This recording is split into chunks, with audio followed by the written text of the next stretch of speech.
Yo me llamo María Irene Bras Márquez, nací el 11 de noviembre de 1947 en Portugal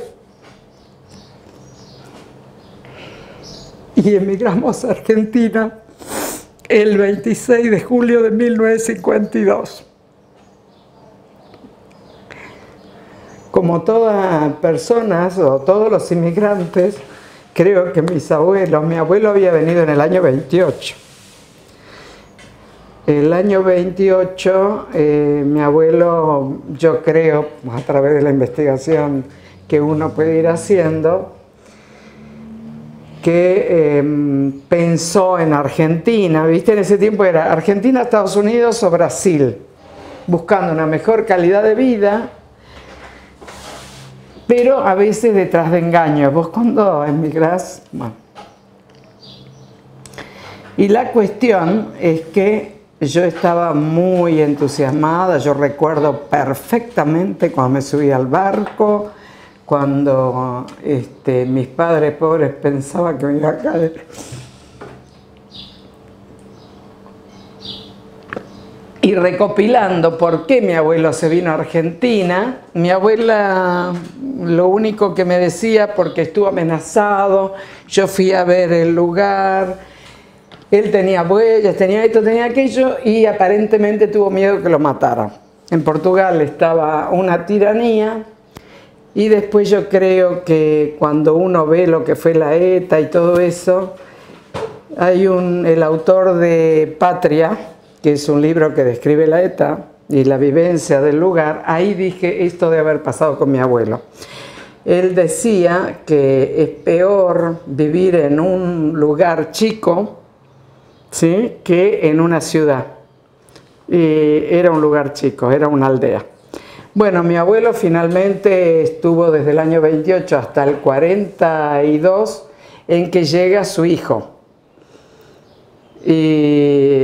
Y su hijo a los pocos años se va a Buenos Aires, vuelve a quedar solo mi abuelo. Mi abuelo llegó en una época que tuvo que estar escondido porque todo lo que uno piensa o le relatan es mentira, ¿viste?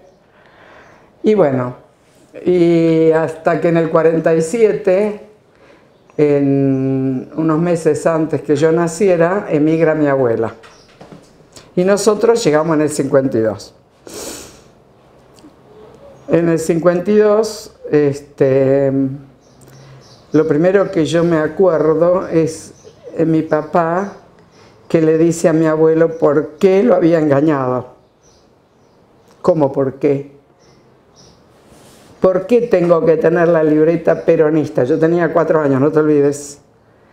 Y mi abuelo le dice, sin libreta peronista no se trabaja en este país, José.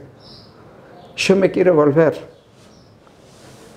Pero claro, cuando uno emigra, después volver, no está. Bueno, llega la época de la escuela y mi papá con el deseo de volver, no me quería inscribir en la escuela ni nada, y como mi mamá, por la cuestión de que mi abuelo había emigrado, era analfabeta, dijo, no importa que nos volvamos, tiene que ir a la escuela. Porque mi mamá es analfabeta porque su abuela, mi abuela trabajaba de enfermera y su mamá cuidaba a los nietos. Y era una de esas abuelas permisivas como las que hay ahora. Ay, pobrecito, pobrecito, no, que estudiar, que esto. Y ahí llegó a la escuela. Y cuando llegó a la escuela teníamos una foto. Y para esto mi papá tenía que llevar el luto. Y mi papá decía, ¿por qué el luto? Llegó a la escuela, nosotros en ese tiempo había alemanes, había de todo, y nos teníamos que parar con primer grado, porque en ese lugar no había jardín, todavía había un solo jardín para la gente de mayor categoría, que era gente ipefiana, que vivía más lejos, era una zona petrolera, Comodoro Rivadavia. Y entonces nos teníamos que hacer un minuto de silencio. Estaba la foto de Eva y la foto de Perón. Y las primeras cosas, los primeros versos tenían que ver con con literatura, pero me ama, Evita me ama, todo eso. Y mi abuela nos llevaba a una unidad peronista que estaba al lado de la escuela. Bueno, llega el año 55 y yo me aterro. Yo en ese tiempo no podía hacer la elucubración, solamente que quedé aterrada cuando mi papá dijo: ¿por qué tengo que tener esto? De esto nadie me habló. Y sacaron, un día llegamos a la escuela y estaba una tanqueta, unos soldados tomando mate cocido, algo calentito, y la maestra nos recibe y no estaban mal las fotos. Y entonces había dos alumnos mucho más grandes que nosotros que la increpan a la maestra, la insultan de una manera que yo volví muy asustada a la casa. Y la frase en la casa era: no opinemos porque nosotros somos inmigrantes. Es triste, ¿viste? Bueno, no importa. Desde la escuela veo que tiran, donde mi abuela nos llevaba a la unidad básica, sería una cosa así, tiran una estatua de Eva Perón, que estaba ahí, tal cual la estatua que después vi de Saddam Hussein. Y entonces yo reconocí al hombre porque era un lugar chico. Abuela, abuela, ¿dónde vamos? Tiraron la estatua. Cállate. Fueron épocas bravas, ¿viste? Bueno, de todos modos, llega el terminado de la primaria, secundario. Antes de terminar la primaria vino la poliomielitis. La polio, murió mucha gente, compañeros nuestros y demás. Y es la única vez que me acuerdo que cortaron el colegio. Pero mi papá, a pesar de ser un obrero de baja jerarquía, lo mismo que mi abuelo, nos mandaron a maestra particular. Era una directora que era una ex de sería como un gobernador, pero todavía no era provincia Chubut, era una gobernación militar, era una cosa así. Y la señora tenía todo, así que estudiamos ese año. Ingreso al secundario. Cuando ingreso al secundario le digo: quiero hacer como es bachiller, porque había averiguado que había que ser bachiller para estudiar medicina. Y mi papá me dice: no, no, vos estudiás perito mercantil como estudian todos los portugueses y después hace lo que quieras. Llegó el momento de tercer año, entonces, no, pero después nos fijamos, así que yo en el verano rendía las materias para tener el bachillerato más perito mercantil. Hasta que tenía una beca para seguir en Córdoba. Y mi papá me dice: el hijo de un obrero no puede ser médico. ¿Qué? Me enojé, me re enojé.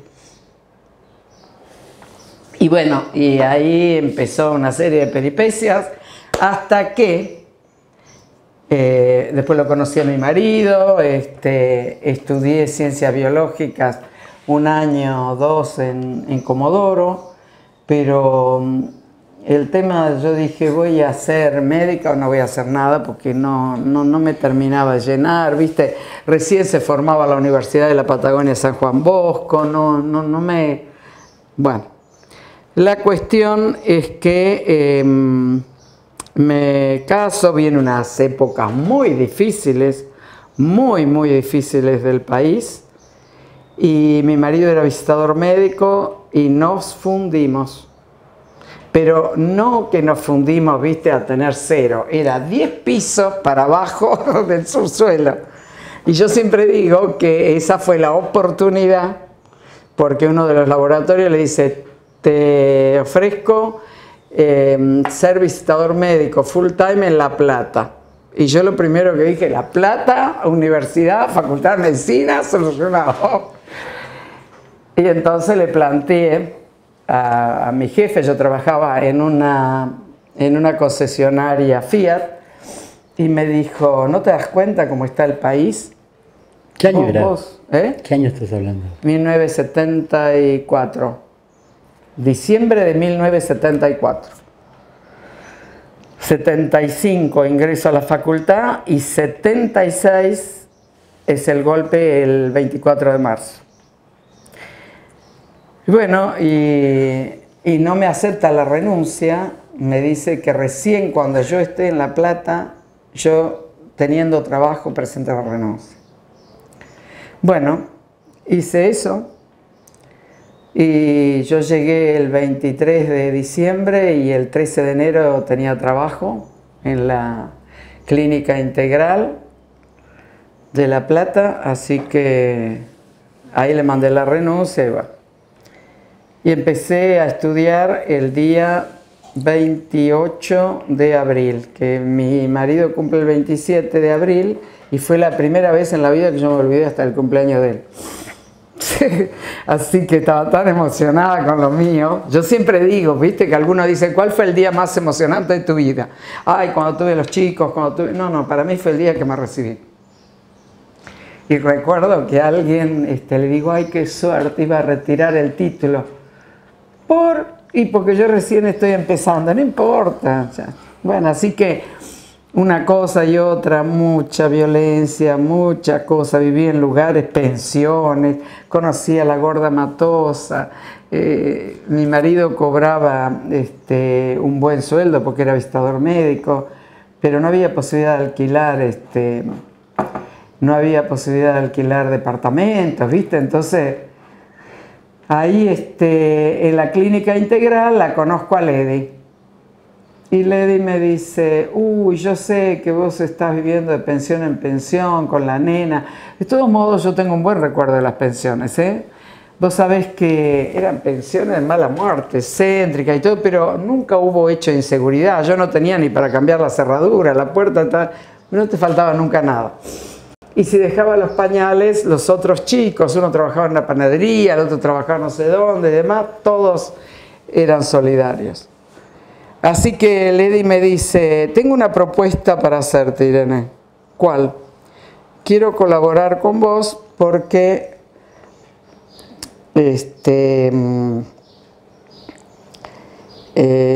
me da lástima porque yo veo que vos con la nena, 2 años tenía mi hija, qué sé yo.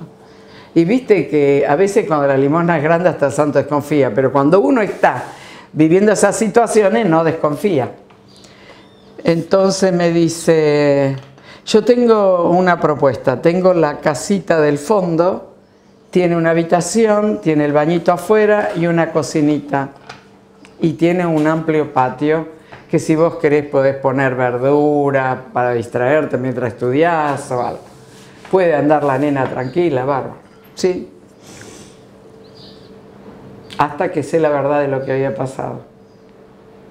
Ella tenía una sobrina que hacía reuniones ahí y le había dicho a su sobrina, mira tía, si un día ves un agujero frente a tu casa, es porque esta casa está amenazada por la AAA. Entonces me dice, y bueno, ¿qué vas a hacer? ¿Viste? La necesidad tiene cara de hereje, porque en realidad me cobraba básico, muy bajito. Era solo de tener a alguien más porque tenía el miedo ese. Así que yo vivencié todo eso. En la universidad al año siguiente estaba yo estudiando cuando fue el golpe de 24, se me quemó el televisor y ya no pude ver más. Y el dinero era tan escaso que realmente no tuve televisor hasta no sé cuándo, ¿viste? Era escuchar algo de radio, nada más.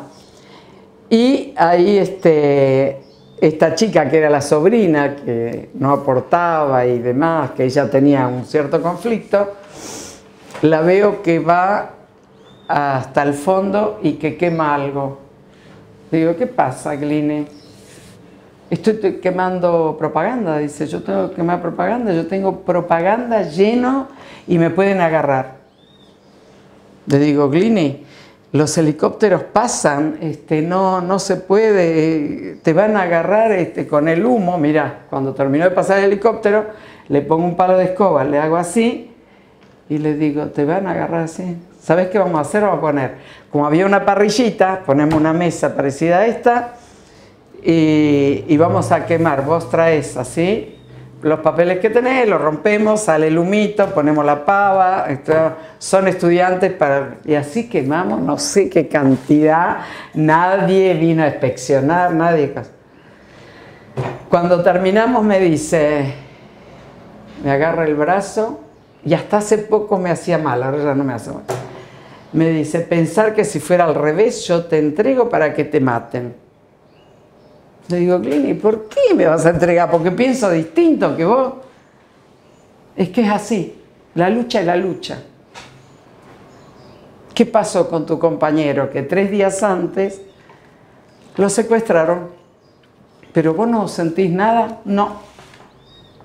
Ese chico después lo busqué y estuvo, 6 años vivió. Lo busqué, pobre, porque estas cosas de combatir al otro que piensa diferente siempre me hizo mucho mal, ¿viste? Porque tal vez por la historia de mi abuelo, en fin. Bueno, termino la carrera y antes de terminar la carrera lo escucho a Favaloro, que recomendaba a todos primero hacer medicina rural. A mí me emocionaba mucho escucharlo y lo que era su experiencia y demás. Entonces, por más que yo desde tercer año estaba haciendo cirugía en el Melchor Romero de La Plata, practicando, yo me vine, o sea, buscaba la cuestión de la medicina rural. Y entonces había 2 lugares. Había El Dorado en Misiones y Neuquén. Yo ya había pasado por Neuquén, pero en otras circunstancias, como mi marido era visitador médico y demás. Y me decidí por Neuquén, porque mis padres, mi hermana y todo querían que yo me fuera a Comodoro Rivadavia. Pero la realidad es que Comodoro Rivadavia no tenía un sistema de salud acorde a lo que buscábamos, lo que yo había escuchado y entendido de lo que hablaba Favaloro del médico rural. Y en cambio sí era El Dorado y Neuquén. Pero Neuquén estaba más cerca de Comodoro. Entonces, por una cuestión de cercanía a mis familiares, elegí Neuquén. La cuestión es que me presento a la casa de Neuquén, me dan todas las cuestiones y me presento a rendir acá. Y la primera persona que yo encuentro, con la que me comunico, es en la subsecretaría, es María Elena Chiesa. Y María Elena Chiesa nos manda al Hospital Castro Rendón, que en este momento era el Hospital Provincial de Neuquén. Y ahí me encuentro con el primer residente de medicina rural que yo conozco. No fue el primer residente, fue el que yo conocí primero, que fue Miguel Irigoyen. Y ahí rendí, entré y bueno, yo para esto estaba embarazada de mi hijo Facundo. Así que, pero no importa, no hubo inconvenientes, tenía la edad, tenía los avales, tenía todo y Facundo tenía fecha de nacimiento para julio. Así que yo me fui un mes nada más, nació Facundo y lo dejo a Facundo en La Plata con mi marido y con la señora de al lado, con la guardería donde había ido Vanessa, mi hija mayor. Y era difícil que te entendieran esas circunstancias. Sos una chiflada, porque el que no vive, viste, es muy fácil opinar cuando no viviste nada, pero en ese momento duele. Hoy no, hoy yo me mato de risa de todas esas experiencias y de todas esas opiniones, ¿viste? No obstante, ahí yo quisiera destacar algunos nombrecitos que me acuerdo, porque, a ver, hay muchos que yo me olvido, pero Fernando Leonfanti, que falleció ahora en la pandemia, Fernando Bulgarelli, que era nuestro instructor. Fernando Bulgarelli entendió que iba, tenía a mi hijo, lo dejaba y seguía con la residencia. Chao. Antonio García, Gregorio Quirno Costa, Horacio Lores, Carlota Pérez, Hernán Calvo, que era clínico, Daniel Allende, que era pediatra, Enrique Tomás, que estaba con el tema de oncología y la bomba de cobalto, Carlos Lozada, que formó el servicio de cirugía del Castro, y Armando Kremer el servicio de clínica médica, porque con el conflicto con Chile se había terminado de hacer el Castro Rendón, que está en el centro, y a él le dieron el 5.º piso, así que le llamaban el Olimpo. Y era muy interesante porque se vivían peleando entre ellos, pero eran unas peleas, ¿cómo le podría decir? Eran intercambio de opiniones. Por ejemplo, para aprender en los pases de sala y todo eso, era ver quién podía buscar más cosas, y de paso los estudiantes o los residentes aprendíamos mucho. Yo termino la residencia habiendo hecho una cesárea, habiendo hecho una apendicitis, porque sabían que me gustaba la cirugía. Y bueno, y durante el año 82 me toca, yo la primera rotación que hice fue pediatría, después clínica, después, en fin. La primera rotación que hago por el interior me toca Villa Langostura, que ahí tengo algunas fotos. Entonces mi hijo pasa por el Mesidor, conoció siendo chiquito el Mesidor, el barrio ahora que se llama Cumelén, pero en ese tiempo era todo tan tranquilo. Ahí me pude dialogar con psiquiatras que vivían ahí, en fin, gente de muy buen poder económico que había viajado a Europa, había hecho residencias y incorporado conocimiento en Europa. La verdad que fue muy lindo. Y había 2 médicas ahí en Villa Langostura, y me tocó ir en noviembre, así que me festejaron el cumpleaños. Villa Langostura estaba lleno de flores y demás. Y bueno, me voy con mi hija y mi hijo en el avión de TAN, porque en ese momento la provincia tenía una línea aérea que era Transportes Aéreos Neuquinos. Y bueno, ahí lloraba y lloraba y lloraba. Mi hijo tenía todavía, eso fue en el 82, y él nació en julio del 81, así que tenía 1 año y pico, estaba empezando a caminar. Había unas estufas que yo tenía miedo que se quemara, así que había una chica que era quien lo cuidaba, en fin. Y terminado eso, ya me dan termina la residencia, nos dan experiencias en área rural, que en ese momento es todo lo que está La Esperanza, la Nueva Esperanza, que está frente a donde ahora está el ministerio. Ahí, eso era prácticamente nada, de muy baja. En ese momento no había tomas, en ese momento eran casas que compraban y demás, pero serían como terrenos sociales, una cosa así. Me toca la rotación por Villa Langostura, terminamos la residencia, hacemos todo esto de la experiencia y salen los destinos y me toca Butarranquil. Bueno, Butarranquil, y te vas de directora del hospital. Imagínate, a ver, de Último Orejón del Tarro a dirigir el hospital. Un hospital que hay muchos problemas, me dice Leo Fanti. ¿Cómo que hay muchos problemas? Sí, porque hay 2 y tiene que quedar 1. ¿Qué es eso? Le digo.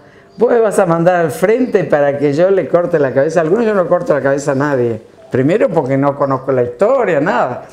Bueno, entonces te vamos a mandar cuando esté todo solucionado. ¿Y por qué me elegís a mí? No, porque vos tenés condiciones, porque vos tenés el perfil. Todos esos versos, viste que...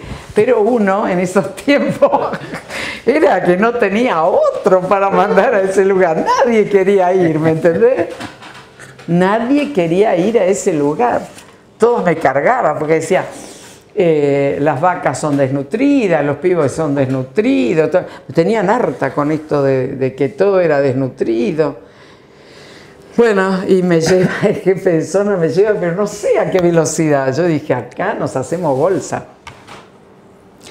Y bueno, ahí llego y ya habían resuelto el caso del segundo que había que no tenía que estar.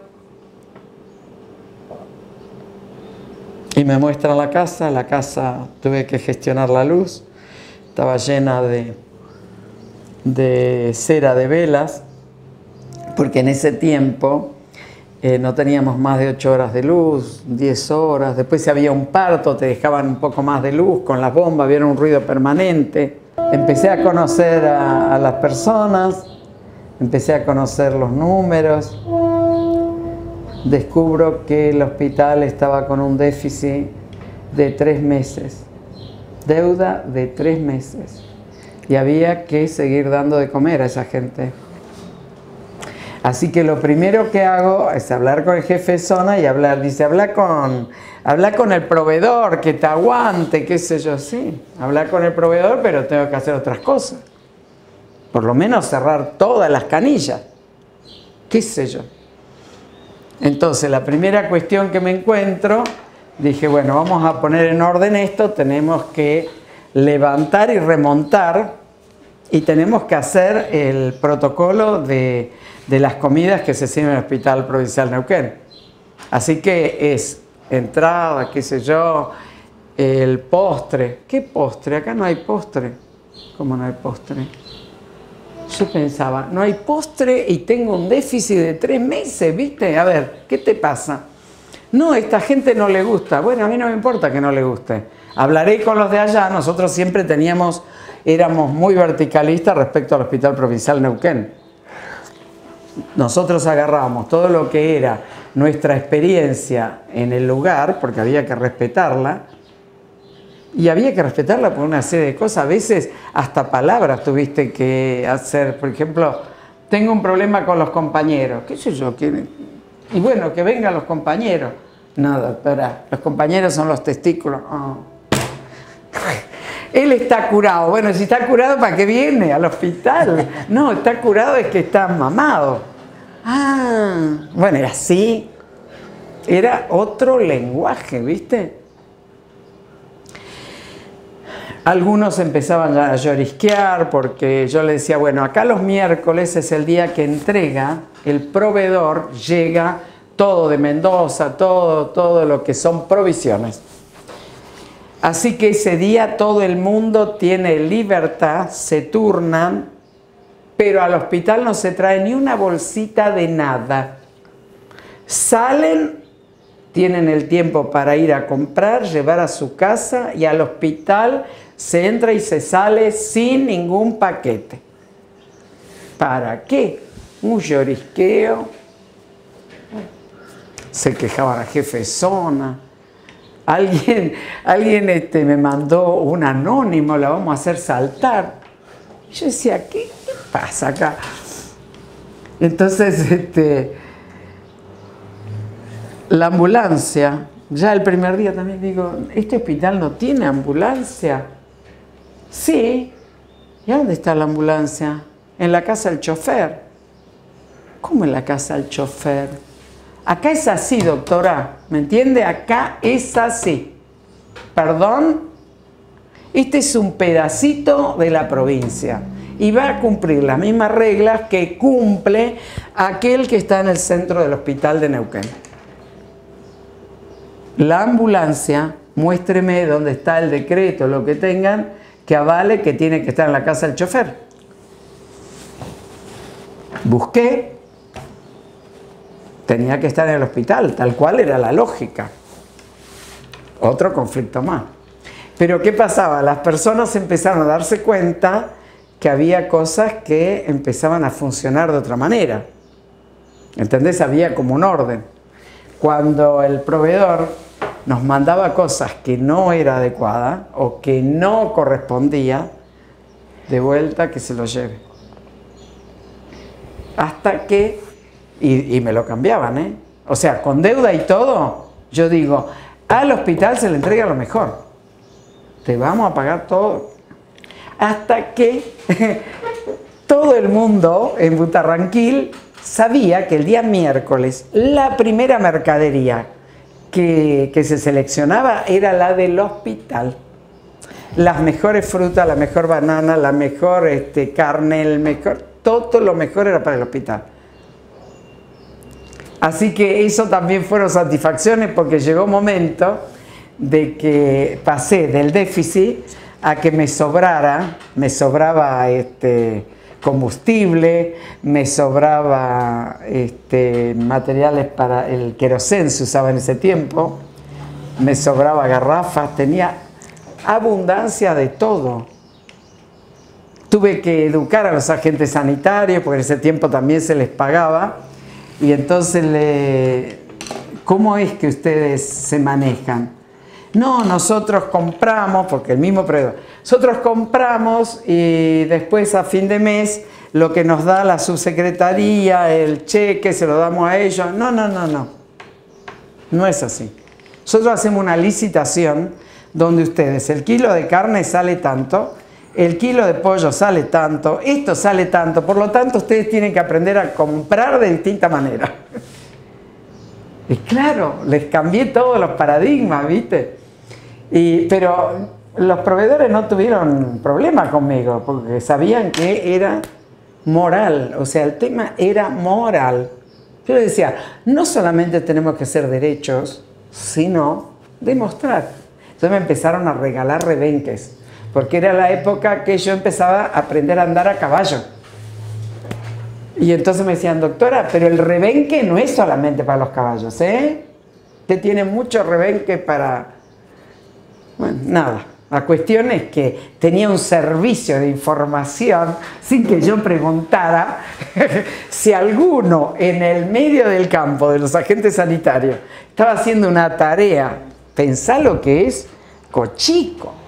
Y en aquellos años yo tenía la información a dónde llegar, vaya por acá, tac. Y entonces vos te aparecías con el caballo y decís, fulanito, ¿qué está haciendo acá? Disculpe, qué sé yo. Bueno, eso llevó a que nos pudiéramos sentar y cambiar otro paradigma, que lo volvía loco al jefe de zona. La primera cosa que le pedí fue la bandera y el mástil. Ese hospital no tenía bandera y mástil. Y luego a Cochico yo llevé la primera bandera. Porque les dije, esta gente defiende la frontera, defiende todo, y nadie se preocupa de que ellos eran más argentinos que todos y nadie se preocupaba de eso. Bueno, pasado esto, nos sentamos a ver cuáles eran las cosas. Voy con Pedro Azzo, que también hubiese querido tener la foto y no sé, la verdad que se la debe haber llevado alguno de mis hijos. Y Pedro y Adán Vega me ayudaron muchas veces, ¿viste? Ibas con el vaquiano sola, sola en medio del monte, en los desiertos. Y un día le pegué un grito y dije, me engañaron. Se asustó, imagínate, en el medio de la nada, y que yo le grite, ¿por qué me engañaron? ¿Qué es lo que le engañaron, doctora? Nada, nada de lo que me dijeron es verdad. Los planes de vacuna están mal, esto está mal, esto está mal, esto está mal. ¿Qué hacen ustedes cuando informan? Entonces nos sentamos a tomar unos mates y dice, tranquilícese, dice. Lo que pasa es que a veces es muy duro, nos desalentamos, dice, porque usted viene y mira. No habíamos tenido esta experiencia. Y ahí sacamos como conclusión muchas mejoras. Por ejemplo, que nadie tuviera, o sea, después uno estudiando y más tarde se da cuenta que esa es la ley de Rison, o sea, no es él el culpable o él el culpable, no, es un proceso donde hubo errores y nosotros tenemos que poner barreras para que esos errores no se produzcan. Y entonces empezaron a trabajar de a dos y todos conocían, todo el área era una de las áreas más grandes, el área del hospital de Utarranquil era una de las más grandes.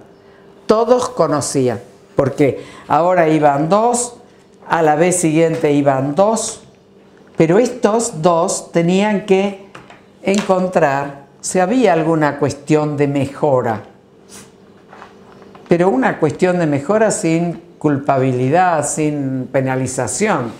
Tenemos que mejorar, tenemos que levantar. A ver, tenemos el tema de tenemos el tema del tiempo, tenemos el tema del río Colorado, que en una época va más lleno, en otra época menos lleno. Y entonces ahí empezamos a mejorar todos los parámetros, solamente con ese tipo de cosas. Y después vino la caja PAN de Alfonsín. Y ahí también otro conflicto con mi jefe de zona. Me dije, en el hospital de Utarranquil no va a entrar ni una sola caja PAN. ¿Cómo que no? Todos los hospitales tienen caja PAN. Pero en Utarranquil no. Hay mucha gente que necesita trabajar, que está formada en el pueblo. Ellos van a agarrar la caja PAN. Yo voy a hablar con el intendente. Hablé con el intendente, digo, mire Emilio, por favor, yo necesito que otra persona se haga cargo de la caja PAN. Porque si no, esta gente no va a escuchar lo que yo le estoy enseñando o lo que le enseña el agente sanitario. Y ya había quedado con esto de que todos eran desnutridos, las vacas, los caballos, todo. Y los chicos, y las charlitas de que las mujeres, con el tema de la caja PAN, no, pero no me alcanza porque, bueno, entendieron. Yo también era una época, viste, me puse firme como mula. La municipalidad no tuvo problema, entró ahí. Y entonces dije, vamos a trabajar en equipo. Una caja, todo lo que usted como asistente social, qué sé yo, de la caja PAN tiene problema de salud, me lo tiene acá. Y todo lo que los agentes sanitarios tengan con este problema de la caja PAN, me lo pone otra cosa. Y después trabajan acá. Fantástico. Hacíamos reuniones porque había desnutridos, no me olvido nunca, Ranquil Vega. Dije, bueno, aquellos que tengan desnutridos, no, pero es porque en vez de una caja me tienen que dar más cajas, 3 cajas, 4 cajas. No, a ver, ¿y vos cuántas ponés? No, yo no pongo ninguna. A ver, yo veía la gente de Cochico que había llegado de Chile, que habían llevado el agua hasta arriba, que habían sembrado trigo, que habían sembrado lechuga, que habían sembrado todo y habían mejorado, y estos de más de la ciudad, nada. Dije, bueno, mientras tengan hijos desnutridos, de sorpresa va a venir un agente sanitario a su casa y va a ver cómo hace usted la comida. Milagro. Yo creo que si yo te tuviera que resumir hoy la charla y mi opinión así en 3 palabras, yo la llamaría gracias a don Felipe. Porque don Felipe tuvo esa visión, ¿cómo te podría decir?, de escuchar, y cuando esta provincia, yo no me acuerdo, porque de las estadísticas, eso se lo podés preguntar a Alejandro o otro, pero era una mortalidad infantil, era un desastre lo que Felipe asume esta provincia con ese desastre, y lo que logra gracias a que él escucha y tiene la decisión de a través de la política mejorarle la vida a las personas. Porque de otra manera la política no es otra cosa. Política sanitaria, política partidaria. Si vos a través de la política no mejorás la vida de las personas, entonces es una estafa.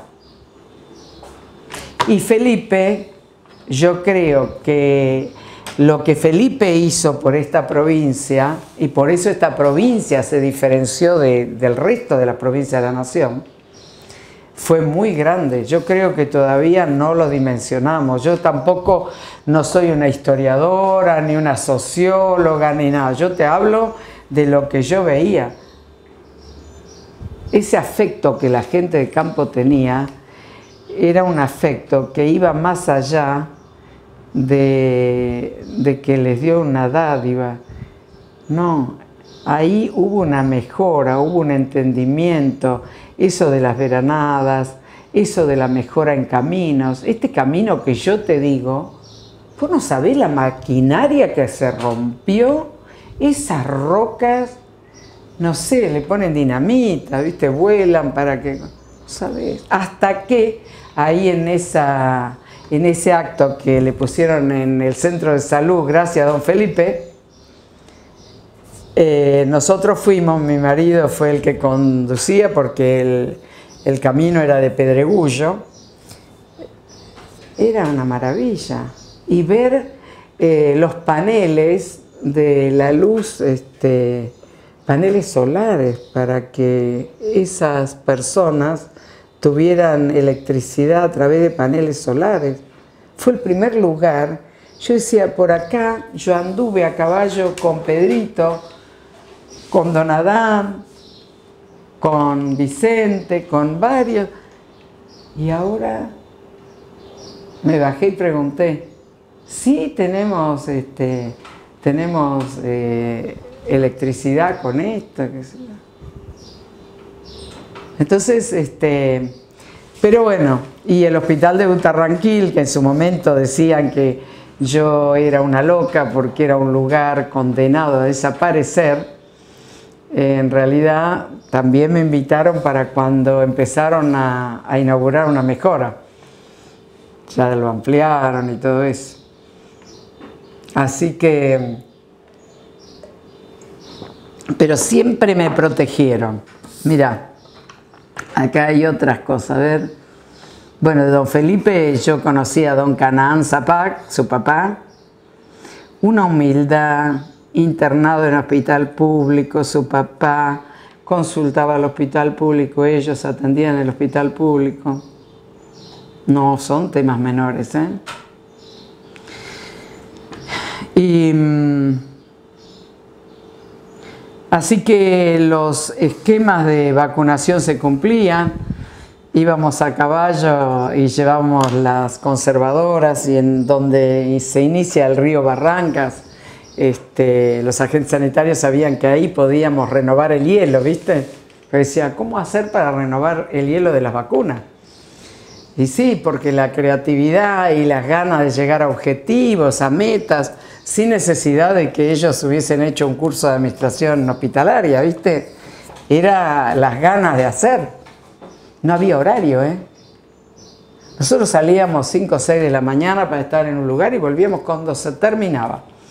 Y muchas veces los vehículos eran tan malos en aquella época que nosotros teníamos que venir caminando 40 kilómetros. Me ha tocado caminar 40 kilómetros con el chofer y dejar en la ambulancia el odontólogo, la embarazada que traíamos, el agente sanitario, pero yo con el chofer y el chofer que veía del otro lado las luces. Ahí viene, no, esos son como en el desierto. ¿Qué desierto? ¿Viste? Claro.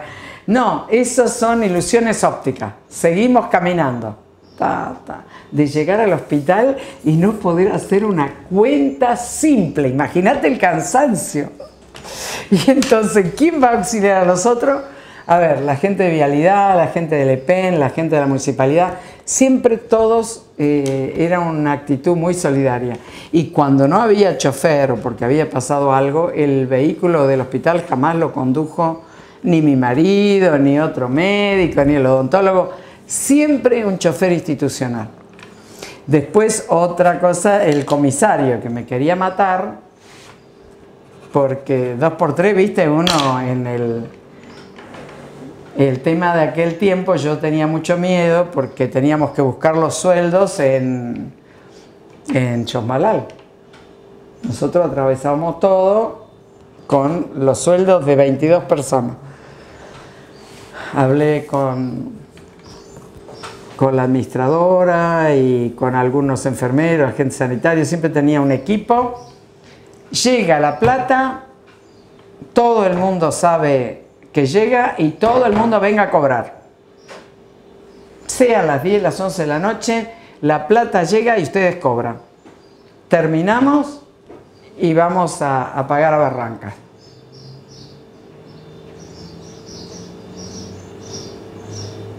El comisario me quería matar. La directora de la escuela me quería matar. Porque ellos, ¿viste esa cosa, el poder asqueroso, el poder de la cloaca, una cosa? No. Viernes, después de no sé qué hora, no.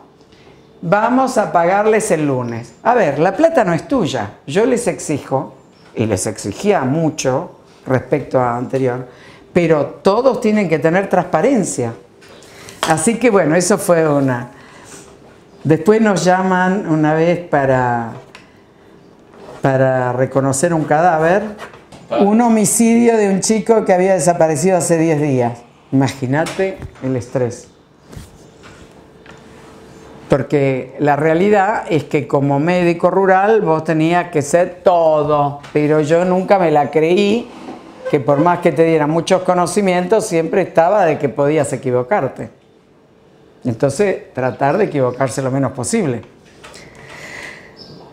Y para esto el chofer me dice, bueno, tenemos que llevar los bidones para traer combustible, porque en ese tiempo no había ahí combustible, entonces había que aprovechar el Automóvil Club de Barrancas, para arreglar todas las gomas que teníamos de repuesto, todo.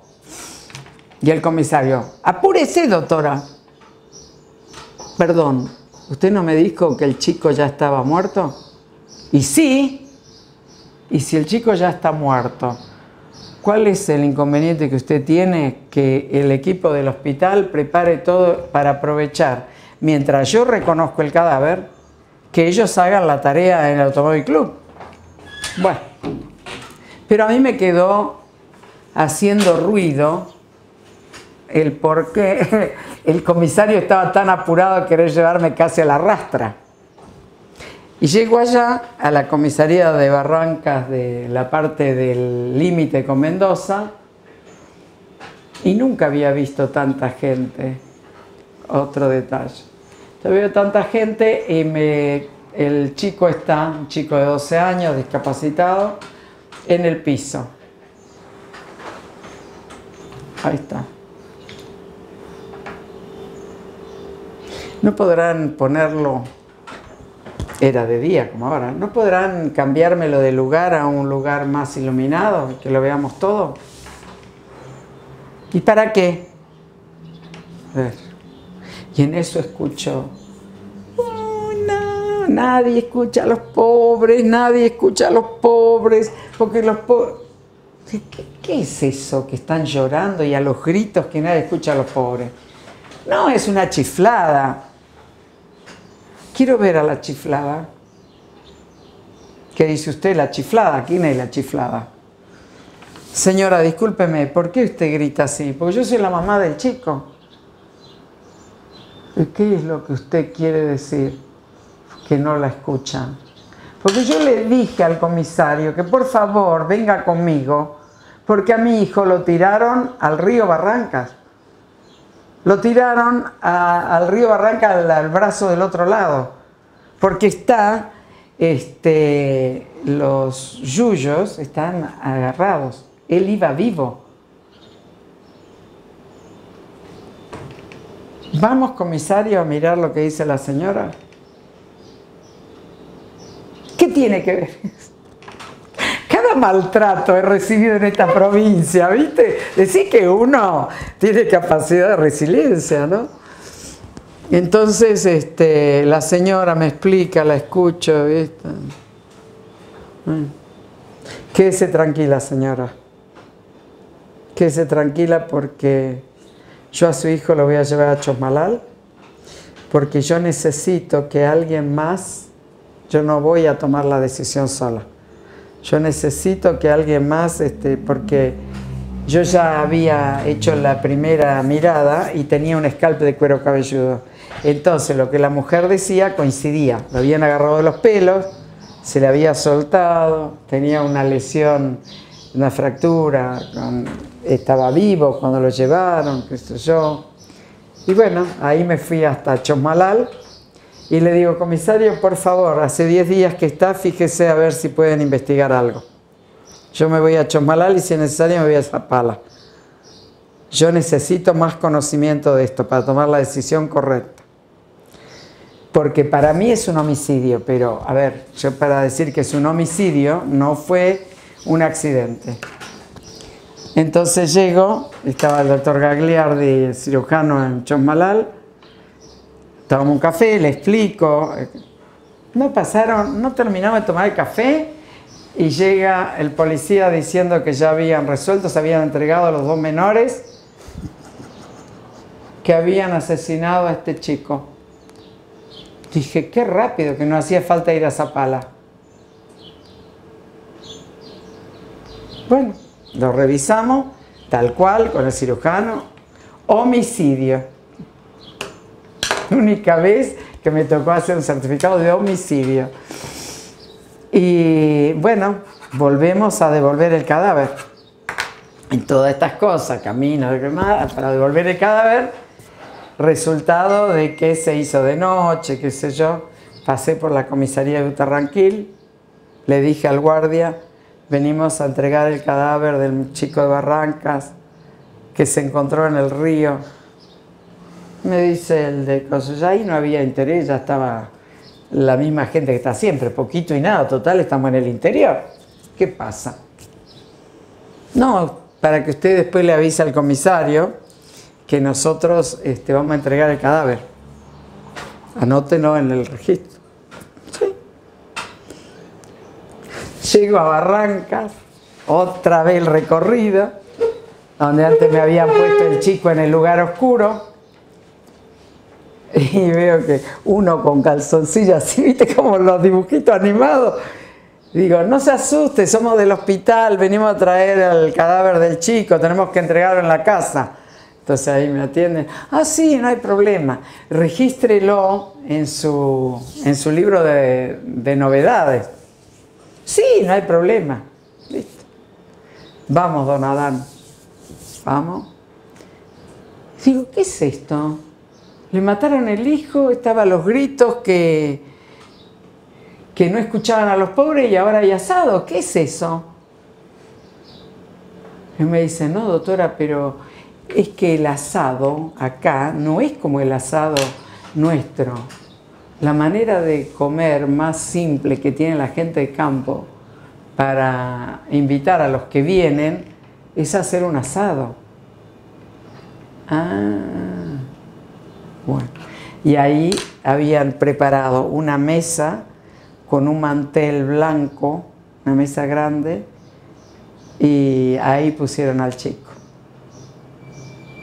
No, en ese tiempo no había cajón, el cajón lo tenían que fabricar después, algunos del campo con maderitas y todo eso.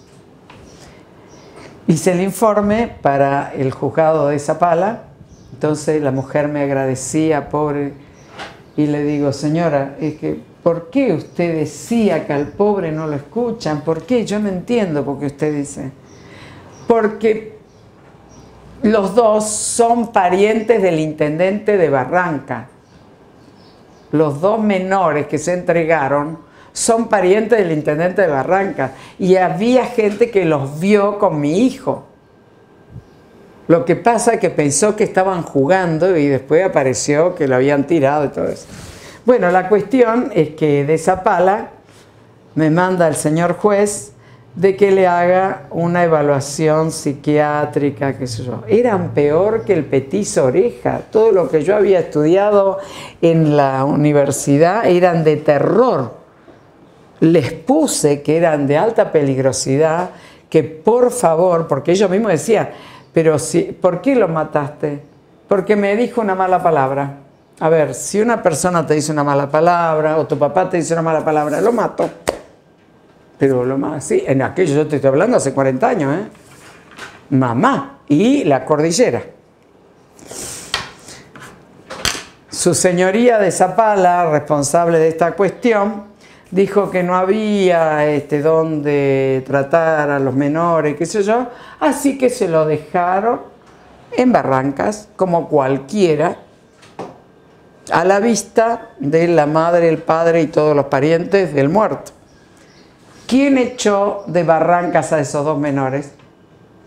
El pueblo. Se tuvieron que ir los padres y los menores.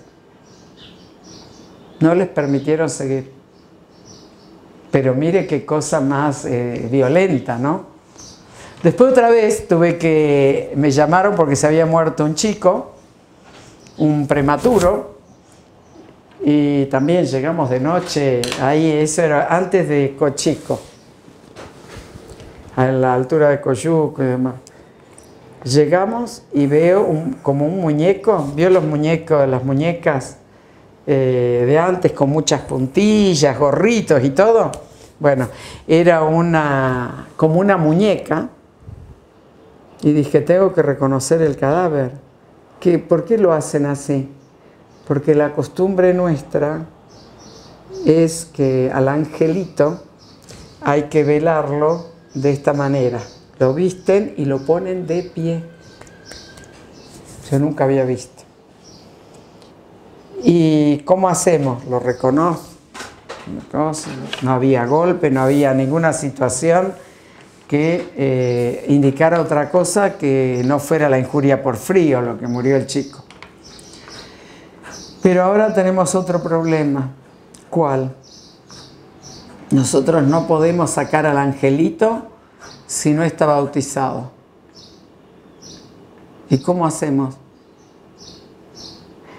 Si usted no se ofende, nosotros quisiéramos que usted fuera la madrina y don Adán el padrino. Pero yo de bautismo no sé nada. No importa, nosotros le decimos las palabras, usted las repite, nosotros le pasamos el agua, las bendiciones y todo, y recién así vamos a estar en paz de que el angelito tuvo asistencia médica. Mira vos, pues yo a veces le decía, puede ser que nosotros no lleguemos, porque son distancias muy grandes, tenemos que ir a caballo, no hay camino, no importa. Nosotros eso lo comprendemos, lo que nosotros nos deja más tranquilo es que tuvo asistencia médica a la hora que se pudo. Así que ahí terminamos siendo compadres con otro personal del hospital. Pasé muchas veces los ríos, vadear los ríos también me enseñaron y me acompañaban, porque para llegar uno no puede ir atado al caballo. Eran ríos muy correntosos, entonces iba uno de cada lado, uno adelante, otro atrás, y cuando vos, viste, se te va la cabeza y que te vas a desviar, te corregía a mirar el cerro y demás. Y otra vez tuvimos que ir con Pedro Azzo, y la verdad que llegué como hoy, que estaba tan destruida por la vacuna, esa vez era por el cansancio, la nieve. Atravesamos el río Barrancas y cuando terminamos de salir del río Barrancas, de vadearlo, el caballo tuvo un problema con la orina, no sé, le decían el mal de la orina en aquel tiempo, se puso de rodillas y yo volé como, no sé, todo en un lugar lleno de piedras, menos mal que no caí como en un lugar de plumas. Bueno, ahí me dicen a la noche, llevamos todo para vacunar, para hacerles asistencia médica, estábamos previstos dejar 2 días. Y entonces me dicen, mire, le queremos decir que no se asuste, ¿vio? Pero ya cuando te empiezan así, ¿viste? ¿Qué es lo que me puede asustar? Resulta que con esto de la nieve, que estamos todos encerrados, hay unas ratas muy grandes que se llaman ratas de agua. Yo le tengo miedo, hasta la lauchita más chiquita me subo arriba de la mesa. Entonces me dice, pero le va a acompañar mi hija y qué sé yo. Y Pedro, ¿usted dónde va a estar? El agente sanitario. No, yo voy a estar en la cocina con mis vicios. Los vicios de la hierba y el azúcar y todo eso. Bueno, estaba tan agotada que quedé frita. Y era cómico porque era sobre la tierra, pero el mejor colchón que tenían, viste, de lana, carpeado, qué sé yo, y todo bordado, esos bordados que se hacían antiguamente, viste, con muchos colores, con todo. Era una manera de homenaje. Y a la mañana, eran como, qué sé yo, 5, 4, no sé, yo sentí que algo me caminaba por los pies. Y como me gustan mucho los gatos, ¿viste? Entonces, por ahí los gatos también te hacen eso. Pero abrí un ojo y dije, acá no hay gato, acá esa debe ser la rata. ¡Pedro! Se despertaron todos. Y entonces se reía y dice, ¿ya le pasaron las ratas? Sí, le digo. Y usted sabe, dice, toda la noche se estuvieron peleando conmigo en la cabecera. ¿Por qué? Porque querían el azúcar y la yerba. Y yo a las manotones con la rata. Bueno, Pedro, tenemos que traer algo. Vamos a sentarnos, vamos a ir a ver. Me lleva hasta la escuela albergue de Coyuco. No podíamos pasar. Llegaba al pecho la nieve del caballo y los precipicios, ¿no? Pero él nos guía, porque claro, el hombre que nos recibía nos guiaba para que no nos metiéramos en un precipicio. Entonces, entre el hombre, Pedro y qué sé yo, ¿cómo vamos a ayudar? ¿Cómo tenemos que pedir la ayuda? El helicóptero tiene que salir de Chosmalal y tenemos que hacer yerba, azúcar, fideo, la cosita. Bueno, entonces, entre el hombre y lo que decía Pedro, la listita. Y ¿cómo es el helicóptero en este lugar? Porque esto es medio peligroso.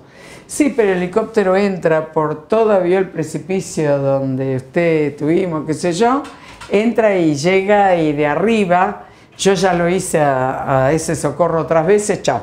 Entonces le digo, va a ser usted y el conductor del helicóptero y todo lo demás de peso en cosas, no en personas que quieran ver.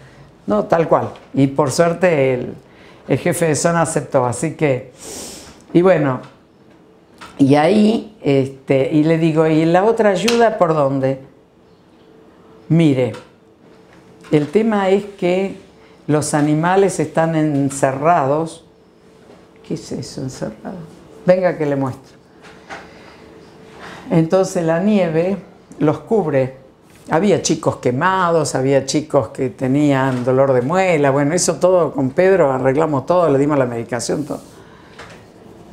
Dice, nosotros tenemos que salir a espantarlos para que ellos al abrirse no se ahoguen. Ah, dice, ¿y vio los caballos? Yo veía los caballos así. ¿Por qué están tan débiles? Justamente por el frío, por la nieve, por el...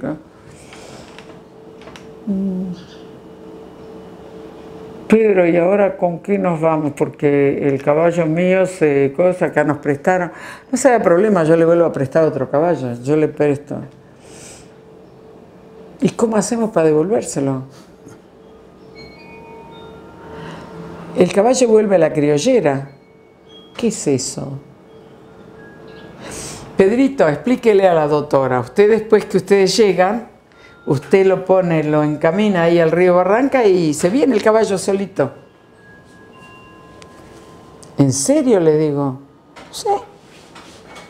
Bueno, llegamos. Yo estaba tan contenta con Pedro, el animal, todos esos viajes larguísimos, ¿viste? Pero eran temas de reflexión, eran muy constructivos. Y le digo, mire Pedro, vamos a hacer una cosa.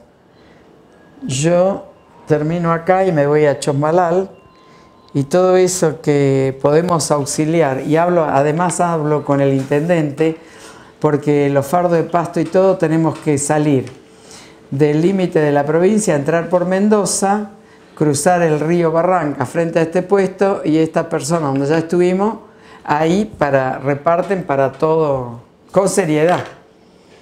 Pero también había por ahí unos politiqueros baratos, ¿viste? De los que siempre hubo, que estaba esperando que dónde había que hacer ayuda. Le digo, mire, discúlpeme, vaya usted y mire, porque capaz que usted va a ver cosas que yo no vi. Yo voy a reportar a mis autoridades de salud, nada más, chao.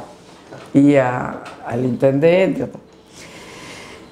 Cuestión que llegamos a Barrancas y le digo, este animal tiene hambre. Yo lo vi comer porque le digo, ¿qué es eso que le ponen una cosita acá al caballo? Nunca había visto un morro. No, eso porque hay que racionar lo que come el animal. Porque si no, no va a alcanzar. Uy, pero él tan bueno, porque parecía que era una comunicación mía con el caballo, que en los precipicios, que en las cosas, todo. Le digo, vamos a lo del Chulo Elén, un almacén de ramos generales, y yo le vamos a ofrecer algo a este caballo. Bueno, imagínense que para la gente del pueblo y del campo era una atracción, el tema que se divertían con uno, porque uno hacía cada pavada, se ve, para ellos era peor que hacerle chistes. Entonces le digo, ¿qué le puede gustar a este caballo tan bueno que yo le quiero obsequiar? A ver, avena, trigo, ¡juá! Se agarraban, porque yo lo vi con un morrito así, me dio lástima. Y se reían los paisanos. Entonces me dice, le hago una mezcla de esto, avena, centeno, qué sé yo, maíz. Bueno, ¿y dónde le servimos? Y no en una, ¿cómo es? Son esas palanganas de zinc. Una palangana de zinc. Bueno, ahí le hago cariño al caballo, digo, se lo encargo, Pedro, chao, me voy. Me fui a hacer lo mío. Paso por mi casa, me ducho, me voy a Chosmalal, rapidito para que el jefe de zona haga todas las cosas que al día siguiente tenían que hacer todo eso. Me cuenta Pedro después, no sabe lo que pasó, doctora. ¿Qué? Tuve que llevar el caballo de tiro. ¿Cómo que el caballo de tiro? ¿No era que el caballo iba con la criollera que me explicó tan detalladamente el señor? Claro, pero el señor no tomó en cuenta que usted le iba a ofrecer abundante comida como premio. Entonces yo fui y lo dejé. El caballo vino y tenía, viste, como esas cosas de celosía así de chapa. Pa. ¿Te acerca Pedro? El caballo. Pa. Pidiéndole más. Bueno, entonces a la mañana otra vez a llevar. Y ya no le dio comida. Tampoco se olvidó. Volvió de vuelta. 3 veces.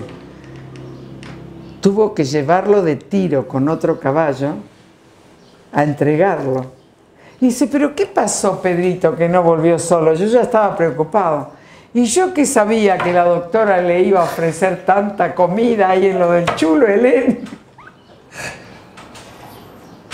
Entonces después me cargaban, porque claro, el paradigma de la criollera se terminó.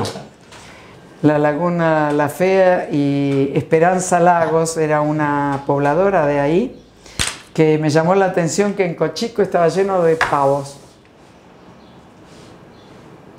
Y yo le decía, pero ¿cómo? ¿No hay gallineros? ¿No? ¿Y cómo saben? Estos son los pavos de doña fulana, estos son los pavos de doña mengana, estos los pavos de...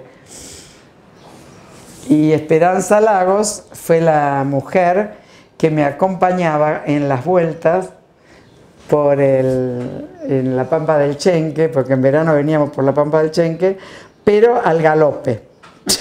Imagínate cómo yo llegaba a la Laguna de la Guitarra, que era un lugar que estaba un poquito más arriba de la escuela albergue de Coyuco. Ahí comíamos ñaco. Pero ella me decía que era para que no nos agarre la tormenta. Pero se divertía mucho conmigo, pero imagínate que yo llegaba destruida. Esa mujer murió quemada por la explosión de una garrafa. Así que fue... Y después el tema de la fea, que me querían también enseñar y conocer, porque algunos me decían, al final usted conoce de un lado y del otro, y nosotros que nacimos acá, la mayoría no conoce de un lado y del otro. Entonces me invitan a ir a Laguna La Fea. Y me dice, ¿usted trajo documento, doctora? No, ¿qué documento? Yo no voy a salir de Butarraquil con documento. Pero es que usted lleva un poncho contrabandeado y lleva un gorro, un sombrero chileno contrabandeado. Y me enseñaban cómo hacían los pasos, ¿viste? Bueno, no sé. No, entonces le vamos a decir a Gendarmería, le decía, chao, le decían. Yo digo, esto está todo arreglado, estos son unos, ¿viste cómo es? Igual que las mujeres cuando dicen, ay, no sé qué va a decir mi marido. Y ellos eran matriarcados. Pero te hacían creer que era lo que el marido decidía. Mentira. Esta señora Esperanza Lagos, muchos médicos le dejaban los anticonceptivos. Y todos los años tenía un hijo de distinto padre. Y cuando le pregunté, Le digo, pero Esperanza, ¿usted toma los anticonceptivos? Sí. ¿Cómo los toma? No, no, yo se los doy a ellos, a los varones. Era una viva, ella quería tener hijos de todos y todos le llevaban algo, ¿me entendés cómo era? No era que fuera gratis ni que ella no entendiera.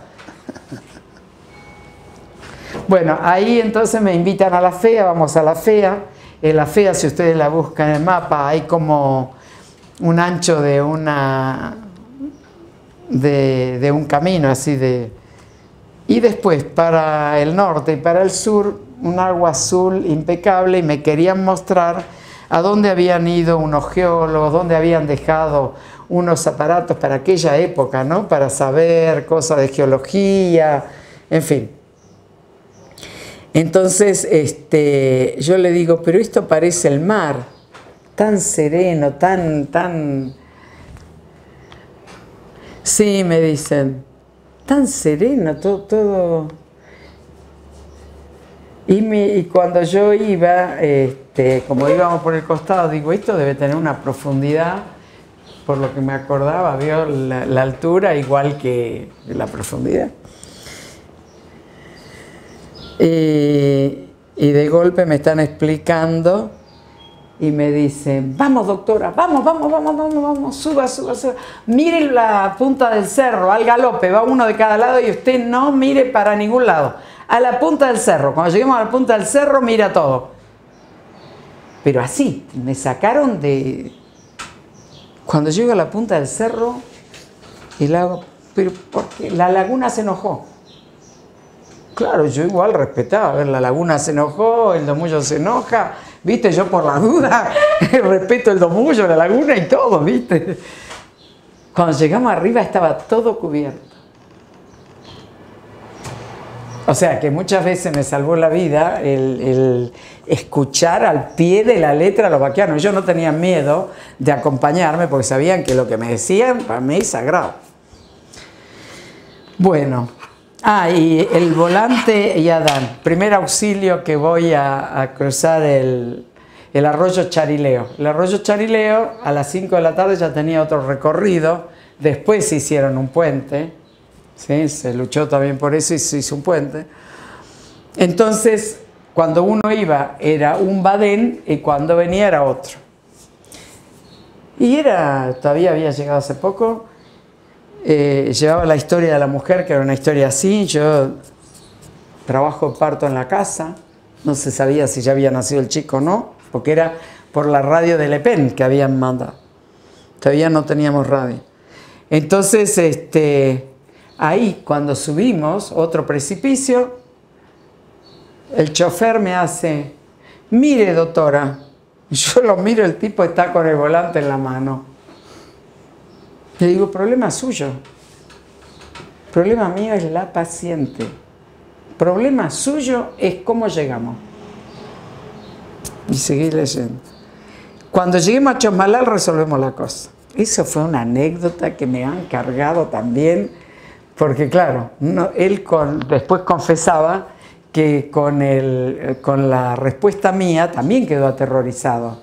No sé qué le pasaba al volante. Hizo así, le hizo un curso y se pegó y pudimos llegar. Cuando llegamos a Chosmalal, la mujer no había tenido, estaba con contracciones, pero no había tenido el parto. Le digo, vaya a que los mecánicos le arreglen el volante. Y entonces le cuenta, y al contarle se enteraron todo, también me cargaba. Quienes me enseñaron a andar a caballo fue Tila Araya y Pedro Azzo, los dos me enseñaron. No, un parto en podálica, indicación de cesárea, de siempre, indicación de cesárea. Siempre, los 365 días del año, estaba la sala de partos a 30 grados, siempre estaba todo preparado.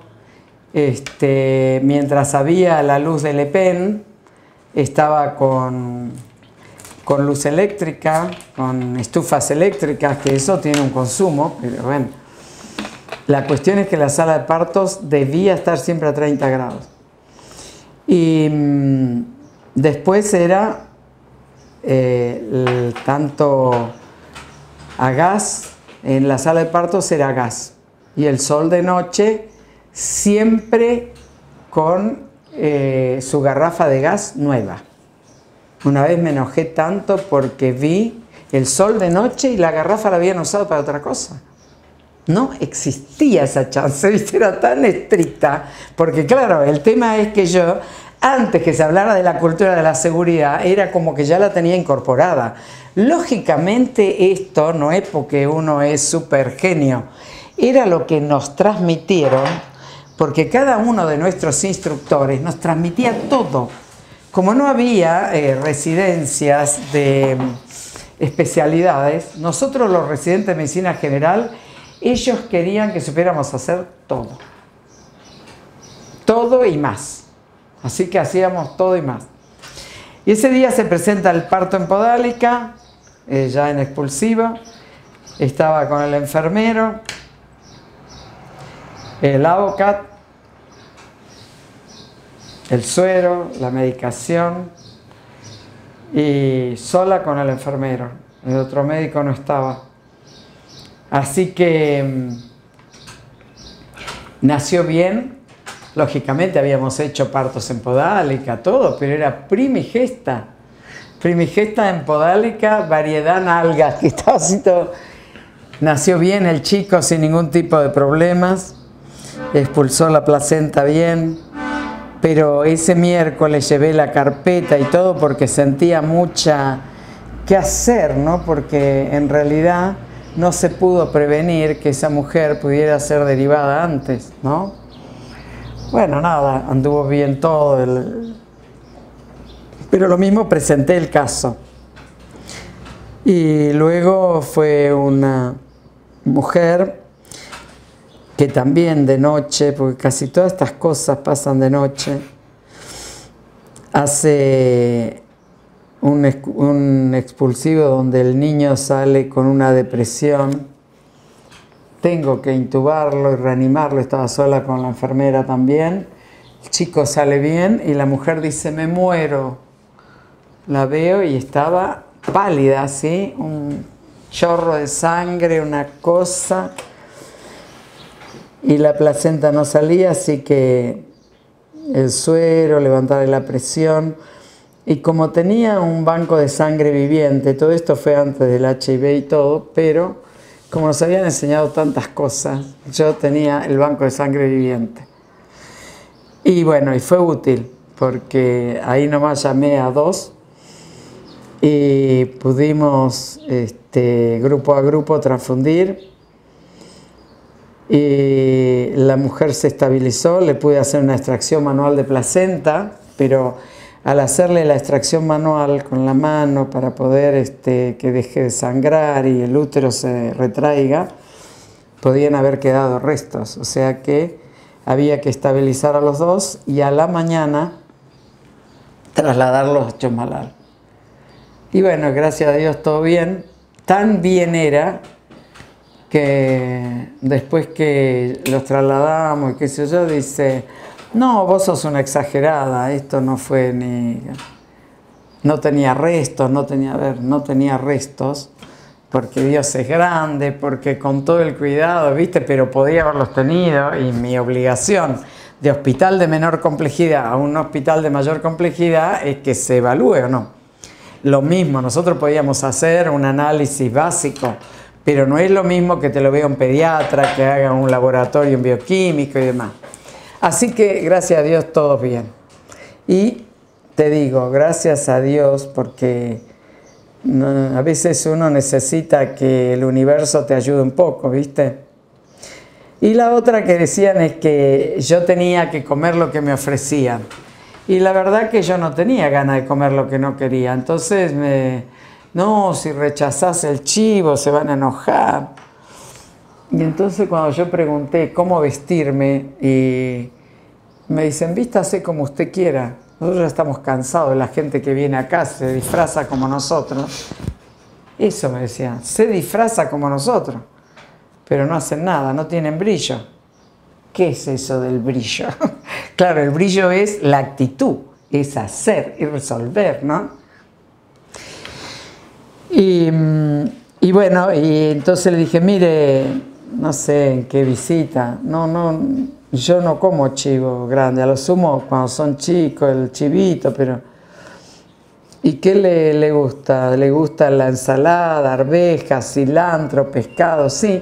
Entonces mientras hacía la visita y atendía chicos y grandes y todo, con una latita y una cosa me iban... Yo no podía creer que en esos arroyitos me conseguían unos pescados, ¿viste? Arcoíris, qué sé yo, ese tipo de pescados, ¿viste? Salmones, no sé qué eran, pero eran así, de la variedad de los salmónidos. Entonces dice, nosotros lo vamos a hacer al rescoldo, con papel, con grasa.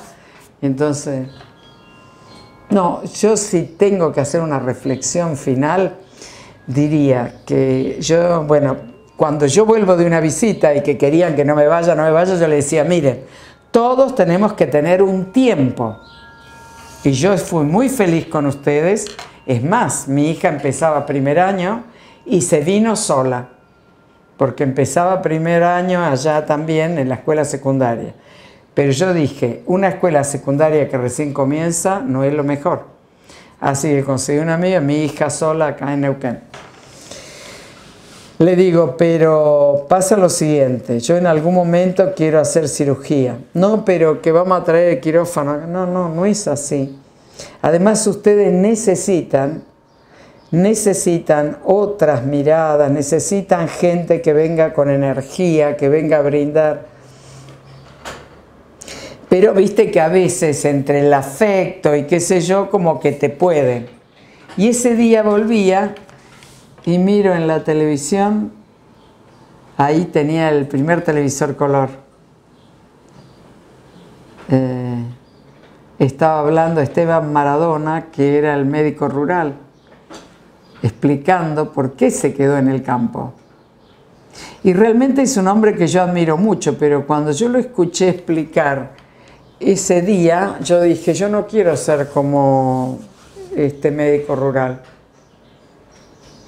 Lo mío empezó y termina, porque si no termino siendo un curandero. El mayor problema mío era que yo no quería ser un curandero. O sea que por el afecto que la gente te tiene, llega un momento que te perdona todo, ¿no? Es así. En Portugal, cuando yo averigüé por qué murieron cada ancestro, el papá de mi papá falleció por algo totalmente prevenible y que ya había todos los elementos para salvarlo. Murió de una hernia estrangulada, una hernia inguinal estrangulada. El médico rural de ese lugar había pasado por este síndrome. Total, es sagrada la palabra del doctor. Inyecciones, hasta que se murió séptico. Pero yo eso no lo sabía en aquel momento. Después, el razonamiento. Así que después me vine a hacer cirugía. No quisieron, me aceptaron, respetaron y todo. Me vine a hacer cirugía. Cirugía era empezar otra vez de cero. Imagínate. Decían que yo estaba chiflada. Otra vez que estaba chiflada. Decía que yo nunca me lo creí. Porque las veces que me quisieron incorporar el personaje de chiflado, bueno, y entré en la residencia de cirugía, hice cirugía, malos tratos. En ese momento yo tenía que firmar un compromiso con que yo, una vez terminada la residencia de cirugía, la capacitación de segundo nivel, que se llamaba en ese momento y demás, unos hicieron pediatría, otros hicieron oncología, cada uno de nosotros le permitían hacer un segundo nivel de atención. Entonces, imagínate, poca plata, mucho trabajo, mucha responsabilidad, mucho maltrato, todo el día, 2 por 3 te decían, de que la cirugía no era para mujeres, así que yo ahora cada vez que iba a un congreso de cirugía y veía a mi hija también es cirujana, hay más cirujanas mujeres, incluso de Castro Rendón, que varones. Para mí fue una etapa superada. Y antes de que me tuviera que ir a Cutralcó, el ministro de Salud me dice, no, pero no importa lo que firmaste, te necesitamos para hacer quemados y cirugía plástica y reparadora. ¿Esto en qué año, Irene? Año 88, 89, ya, casi 90. Entonces le digo, pero yo firmé algo, y cuando yo firmo algo, es palabra sagrada, ¿viste? Después decía, esta cosa de que uno cumple su palabra, que yo 10 años estuve en Cutralcó. Hago de cuenta que estuve en Sarajevo, en Vietnam. No sabes, se daban muchas veces tener que dormir en el piso así, tirado, porque ya venía otro baleado hasta que preparaba el quirófano siguiente. Pero bueno, logré lo que quería. Se abre el Heller, toda mi familia acá y yo en Cutralcó durante 10 años. Viajaba, venía, pero no todos los días, sino cuando se podía. Y mi hija para eso ya había empezado a estudiar, así que rindo para el Heller, entro y en la entrevista me dice, pero escúchame, ¿qué vas a hacer sin operar trauma? Yo le dije, mira, yo no nací operando trauma y no pienso morir operando trauma. Otra vez vino la cuestión de Favaloro, que lamentablemente él no lo pudo hacer. Yo sí lo pude hacer porque yo aprendí la lección, se ve que me la grabó a fuego, que uno tenía que sacarse los guantes con el mismo cariño por la profesión que cuando se los puso por primera vez. Él no lo pudo hacer, pero yo sí. Y yo hice, digamos, la escala de la cirugía de trauma y todo eso, principalmente a la videolaparoscópica, a la cirugía programada, a la cirugía de otro nivel. Y en el interín había muchos paros, muchas cosas, no te dejaban operar, listas de espera terroríficas. Bueno, trabajás en la mejora y demás, pero siempre cuesta mucho, todo cuesta mucho. Aunque vos quieras implementar algo que van a ganar todos y que va a mejorar todo, es muy difícil. Entonces, en el interín hice emergentología. Porque dije, en la emergentología no va a venir ningún sindicalista a cortarme la sala. Yo te digo la verdad, nunca hice un paro mientras yo trabajé. Yo soy antiparo, yo soy como Florencio Escardó. Florencio Escardó decía que era inmoral el paro. Si bien es cierto, yo también estoy de acuerdo que no se respeta a los profesionales, no hay una mirada de mejora en todo, pero yo nunca pude hacer un paro porque yo tenía lo de Florencio Escardó impregnado. Y te digo que todos estos sacrificios, este frío, este helarme, pues si vos me decís, a ver, vamos a San Martín, vamos a algún lugar, a cualquier lugar del mundo a esquiar, yo te voy a decir, no, gracias. No, pero no es lo mismo que la cordillera. Sí, pero ese frío que te entraba por los huesos, como decían los pacientes, no se te olvida más. Pero eso hizo que uno tuviera herramientas, digamos, que permitió que la salud mental, por más que te digan que sos un chiflado, que brindas más de lo que te pagan, que haces más cosas de las que te piden, vos hiciste lo que sentiste en mejora del otro. Que te digo que era la filosofía que yo aprendí en la residencia, que yo aprendí en aquellos que trabajaron conmigo. Siempre hay alguien que no, toda la vida hubo gente que no le importaba nada, ¿viste? Pero yo de eso ni los voy a nombrar porque imagínate, no es que yo me los olvidé. pero no me sirven, o sea, me sirvieron para enseñarme, yo no quiero ser así, que también es una enseñanza, te digo, ¿eh? Irene, y mirando para atrás, todo el frío, el vértigo, las cabalgatas, ¿volverías a pasar por todo lo mismo? Sí. Sí. Igual. Tal vez me hubiese tomado algún tiempo para escribirlo y para ordenar algunas fotos. Hubiese puesto algún límite y decir, yo esto lo voy a registrar. Pero hay que ver, no sé. Porque tal vez la personalidad mía hace que te atrapen y yo me deje atrapar, no es que yo soy una víctima. Pero si vos me decís, a ver, no podés vivir sin esto, sí puedo vivir sin esto. Y yo estoy feliz que yo durante 40 años trabajé para esta provincia y yo te digo, yo me siento muy agradecida. Si bien es cierto, como te digo, nadie me regaló nada, pero yo hice una carrera y tuve herramientas para desarrollar y mejorar los lugares donde yo estuve. Lógicamente que atravesás dificultades, pero eso en cualquier aspecto de la vida lo vas a atravesar. Y tengo el mejor de los recuerdos para todos mis colegas, para todos, incluso para aquellos que no se portaron adecuadamente, porque el perdón también es una maravilla de inteligencia y de estar en armonía con el universo. Muchos ya ni viven, ¿viste? Se han ido muchos en la pandemia, se han ido mucha gente, ¿viste? Eso también te pone, digamos, melancólico y demás, pero bueno. Yo soy muy feliz con lo que hice y de haber enfrentado todos los desafíos. Y muchas veces me quisieron cortar las alas, me quisieron destruir.